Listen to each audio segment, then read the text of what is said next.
Dan pemirsa, untuk mengetahui sejauh mana sebenarnya proses hukum dan juga kondisi di Bintuni, Papua Barat, suami korban YM telah terhubung dengan kami melalui saluran telepon. Kita langsung saja berbincang. Ya, Bapak YM, selamat siang. Ya, selamat siang. Ya, Bapak, bagaimana perkembangan terakhir investigasi dari kasus ini yang Bapak dengar, Pak?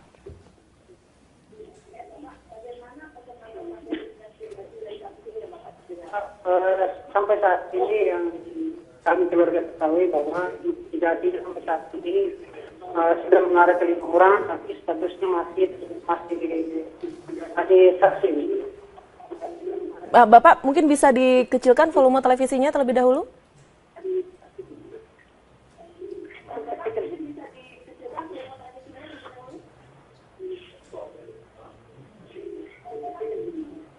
Oke, sudah. Halo? Ya, Pak YM mungkin bisa diulangi lagi sampai sejauh ini informasi yang Bapak dapat sehubungan dengan hasil investigasi kasus ini bagaimana, Bapak?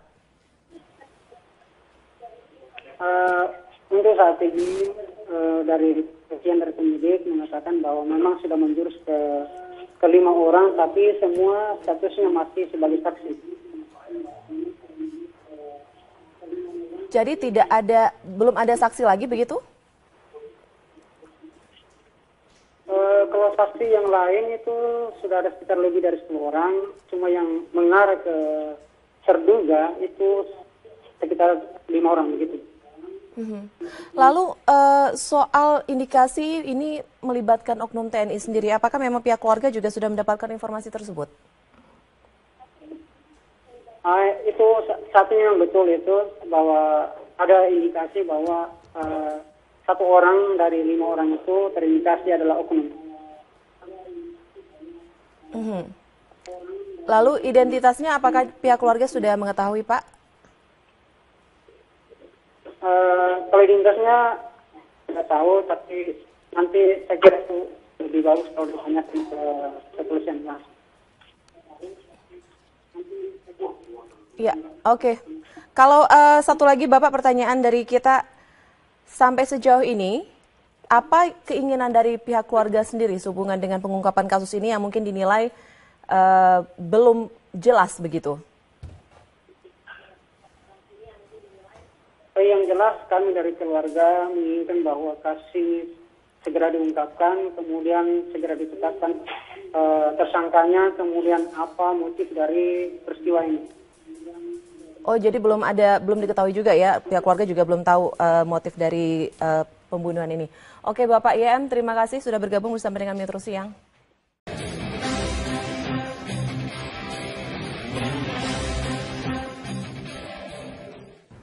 Pemirsa, Rabu 16 September lalu, pengusaha muda sekaligus Wakil Ketua Dewan Pembina Partai Gerindra Sandiaga Uno menyatakan kesiapannya untuk maju dalam pemilihan Gubernur DKI Jakarta 2017.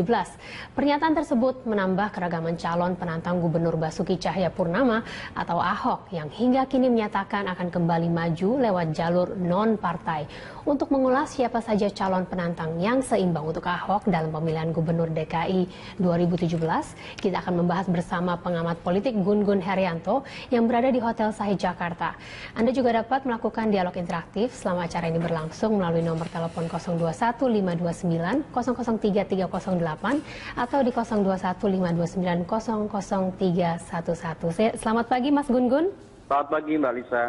Ya Mas Gun-Gun, akhirnya Bapak Sandiaga Uno akhirnya menyatakan bahwa ia siap untuk menjadi calon gubernur pemilihan Gubernur DKI Jakarta. Menurut Anda sendiri, apakah ini merupakan pernyataan pribadinya atau justru selaku mewakili Wakil Ketua Dewan Pembina Partai Gerindra? Saya kira gini, satu pernyataan politis itu selalu pasti punya konteks, ya kan? Jadi pernyataan kesiapan seorang Sandiaga Uno itu saya membacanya mungkin ini awal dari keseriusan juga dari partai politik untuk mengusung. Karena bagaimanapun kan pola hubungan Sandiaga Uno dengan partai itu saya kira tidak ada masalah. Dan proses seperti ini kan proses yang sangat biasa sebetulnya dalam konteks sebelum deklarasi mungkin secara resmi partai memberi endorsement dan itu pasti juga butuh momentum.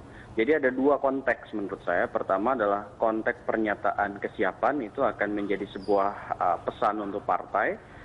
Dan yang kedua nanti tentu terkait dengan stimulasi atau rangsangan untuk kekuatan lain. Karena kalau kita bicara individu seperti misalnya Sandiaga Uno ya, jelang pencalonan itu pasti kan juga menjadi pesan juga untuk partai-partai yang ada di DKI yang kemudian itu maksud saya berpengaruh pada skema koalisi nanti. Ya. Dan ini pesan politik yang bisa ditangkap baik oleh Gerindra di internal maupun untuk eksternal tentu pola hubungan dengan partai-partai lain. Ya. Baik. Dari opini Mas Gun-Gun sendiri, seberapa jauh sosok Sandiaga Uno yang cukup populer ini akan mengancam popularitas Ahok nantinya sebagai calon gubernur DKI tahun 2017 nanti, mengingat Ahok masih akan melewati jalur independen, sedangkan untuk Sandiaga Uno akan didukung oleh Partai Gerindra. Jadi kalau saya melihat memang ada 3 persiapan ya yang harus dilakukan oleh seorang Sandiaga Uno. Pertama itu memastikan bahwa dia mengantongi dukungan resmi dari partai.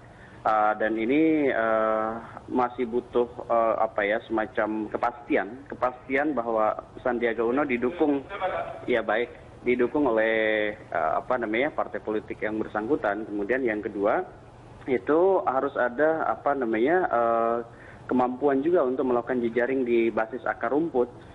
Karena kalau mungkin sekarang orang sudah tahu ya Sandiaga Uno sebagai pengusaha, sebagai entrepreneur, tetapi kemudian rekam jejak dalam konteks politik praktis ini masih juga harus diperkuat. Artinya ini ada waktu yang cukup memadai sampai 2017 gimana seorang Sandiaga Uno itu bermetamorfosis dari pengusaha menjadi politisi, dan jejaring di DKI itu menurut saya harus konsolidatif sehingga kemudian dia punya daya tawar di basis konstituen. Nah, kemudian yang ketiga tentu adalah jejaring formal dengan kekuatan partai politik lain ya, karena bagaimanapun saya pikir koalisi akan dibangun oleh Gerindra kalaupun tetap memajukan Sandiaga Uno. Nah, kalau bicara kans, memang untuk modal dasar politik, saya berpikir bahwa Sandiaga Uno memang akan start mungkin jauh lebih mudah dibanding Pak Ahok ya. Karena Pak Ahok kan kalau dari independen dia harus berjibaku terlebih dahulu dengan syarat administratif seperti KTP, dukungan dari warga, dan itu juga tidak mudah saya pikir, butuh semacam kerja keras ya. Meskipun tentu Pak Ahok sendiri punya modal politik dalam konteks ini adalah public trust ya, public trust yang masih relatif tinggi ya, dan warga DKI yang terutama kelas menengah terdidik yang ingin perubahan melihat transparansi ya dan clean government yang mencoba dibangun Ahok itu cukup menarik, meskipun dalam beberapa hal misalnya juga punya titik lemah seperti misalnya gaya komunikasi politik yang kerap kali verbal agresif ya. Ada 2 kecenderungan sifat agresi. Pertama kesukaan berdebat, dan yang kedua adalah biasanya menyerang ide, nalar, gagasan, termasuk juga kadang-kadang kehormatan orang lain. Nah, itu juga mungkin bisa menjadi kelemahan politik ya. Ya, Mas Gun-Gun, tapi meskipun Anda tadi telah mengatakan bahwa Ahok memiliki banyak pendukung, tapi di sisi lain Ahok pun memiliki banyak sekali oposisi ya, begitu. Menurut Anda sendiri, apalagi saat ini Ahok banyak sekali pernyataan-pernyataan yang kontroversial seperti usulan pembubaran IPDN dan juga larangan penjualan hewan kurban di trotoar. Apakah ini adalah momen yang tepat bagi lawan-lawan politik yang untuk mengusung calon gubernur 2017? Iya, ada plus minus, dan kalau kita bicara sisi lemah untuk kemudian melakukan attacking campaign gitu dengan menyerang Ahok ya, salah satunya adalah mengonsolidasikan mereka yang seringkali mungkin dibuat sakit hati oleh Ahok ya. Nah, tetapi saya melihat sih sebenarnya sumber daya politik Ahok dalam konteks public trust di DKI, terutama di masyarakat menengah terdidik, dan mungkin juga orang-orang yang menginginkan adanya satu proses perubahan jauh lebih cepat ya ada di Ahok. Tetapi kemudian juga bukan berarti Ahok tidak punya banyak kelemahan. Ya proses pembangunan dan proses kebijakan yang dia ambil sampai hari ini kan juga banyak mengecewakan juga banyak pihak ya, terutama misalnya dalam konteks pola hubungan politik ya. Maksud saya pola hubungan yang lebih didasari pola komunikasi politiknya.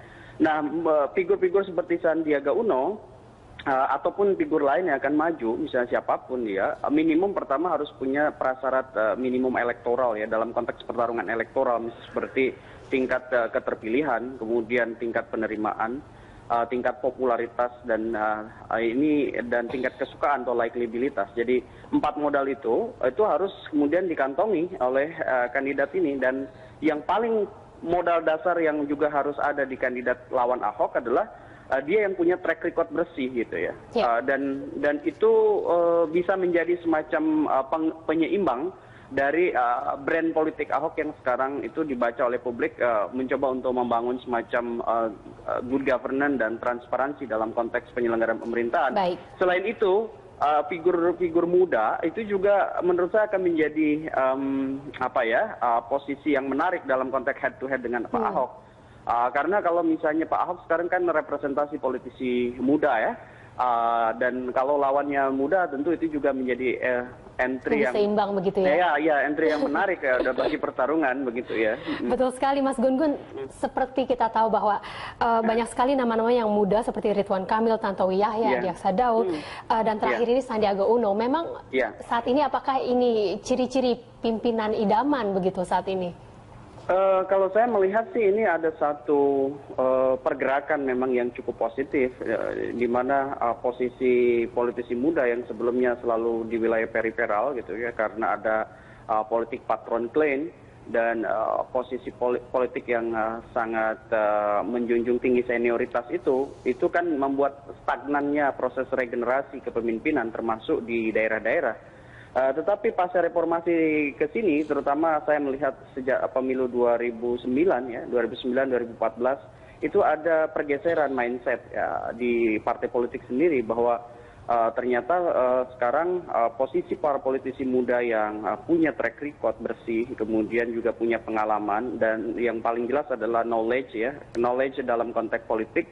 Karena mereka juga rata-rata berbackground aktivis atau kelompok profesional, ini sebenarnya menjadi daya tawar menarik gitu bagi partai juga, karena apa? Dalam konteks market konstituen ya, dalam konteks market pemilih, itu ternyata juga cukup mendorong yang disebut dengan orientasi perubahan perilaku memilih dari warga masyarakat. Hanya masalahnya muda aja tidak cukup. Jadi bukan hanya soal usia, tetapi juga rekam jejak yang memadai. Contohnya misalnya dia tidak instan dalam proses dalam proses kandidasinya. Contoh misalnya dia masuk dulu ke partai politik, kemudian di situ ada proses intensitas kerja-kerja politik di partai. Baru kemudian step ketiga yang disebut dalam proses distribusi dan alokasi orang ke sejumlah jabatan termasuk menjadi kepala daerah. Begitu. Saya sudah menangkap poinnya. Terima kasih Mas Gun-Gun Herianto, pengamat politik telah sorry ya, di sini banyak gangguan soalnya. Nggak apa-apa, waktu kita juga kebetulan sudah habis pada pagi hari. Terima kasih sudah bergabung dalam dialog pagi ini. Dan pemirsa, dialog ini sekaligus menutup rangkaian jurnal pagi kali ini. Anda bisa mengirimkan informasi dan saran kepada kami lewat email di news@berita1.tv atau follow kami via Twitter, Facebook, dan YouTube. Atas nama seluruh kerabat kerja yang bertugas, saya Luisa Kusnandar undur diri. Terima kasih, selamat beraktivitas, dan sampai jumpa.